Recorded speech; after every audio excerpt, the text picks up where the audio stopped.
Is the earth round or is it flat? Now, I don't think we're going to answer that question. We can answer it with a statement, right? Yes. So let's look at the statement. This is a letter that was written in 1887. It's from the Spirit of Prophecy. And she was writing to a brother who was for the flat earth. And he had some ideas, and he was very strong in terms of these ideas. And he felt that this should be made a central part of the teaching. Yes. And so she said, my brother, our work is to teach the third angel's message. Any kind of theory or hobby that Satan can lead the minds of men to dwell upon, he will draw their attention to, so that they shall not be engaged in giving the solemn message for this time. Do not, my brother, become entangled with the ideas that have no connection with the work for this time. It is better to be teaching the truth as it is in Jesus, better to be seeking for true godliness, heart holiness, freedom from all selfishness, freedom from all envies and jealousies. It is better to pray and humble the soul before God and let the world, round or flat, be just as God has made it. Try most earnestly by faithful continuance and well-doing to seek for a clear title in the inheritance in the earth made new. Better lead the flock of God to drink at the higher streams. Better by precept and example seek God while he may be found. Call upon him while he is near. There is a revival needed in the church.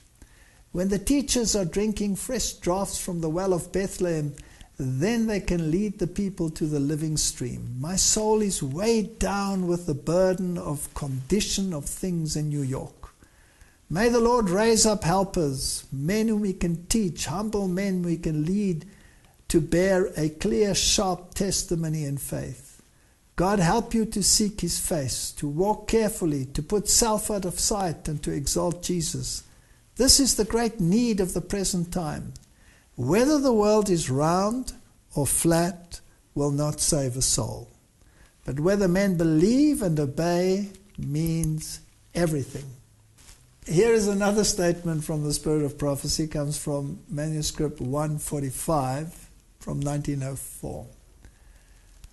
I'm not going to read the whole statement. I'm going to read just the bold portion here. We have naught to do with the question whether this world is round or flat.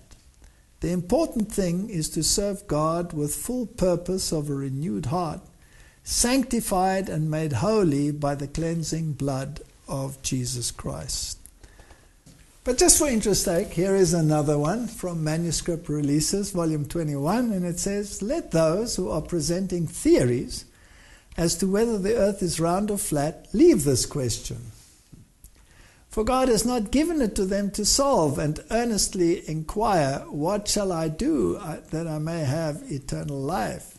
Let them heed the answer, thou shalt love the Lord thy God with all thy heart and with all thy soul and with all thy strength and with all thy mind, and thy neighbor as thyself. I think we can leave it there.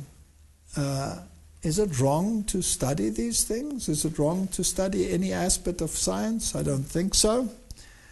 But if we make it prominent that we have a specific view in this area, you will have confrontation with those who have another view in this area, and the gospel will be lost in the commotion. So we at Amazing Discoveries are not going to get involved in that debate, which doesn't mean that we don't study it, but we won't get involved in the debate. Correct. And this is a question that comes up so much. What are we to do? Yes. Must we leave the cities? Yes, that's the question I was just about to mention. Now, we're not going to talk about leaving the cities in this particular chat that we are having. We will leave that for the next one. Yes, that's also coming in the next episodes. The next episodes will again be dealing with the times we are living in and whether we should leave the cities and where we are.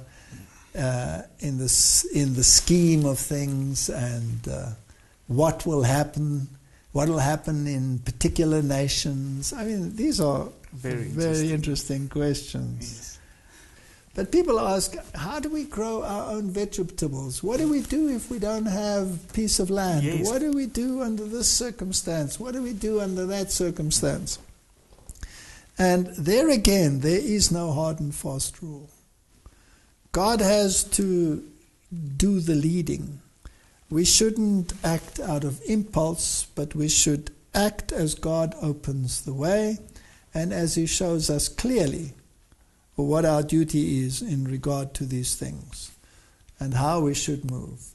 She has a statement where she says, secure for yourselves land where you can grow your own vegetables, because the time of buying and selling will become very acute. And people say, well, they don't have any experience in growing their own vegetables. Yes. Now, you can, on a very small scale, do microculture. And you can grow your own provisions in a house. In a house, yes. In an apartment. You don't have to have a vast tract of land in order to do this. So you can have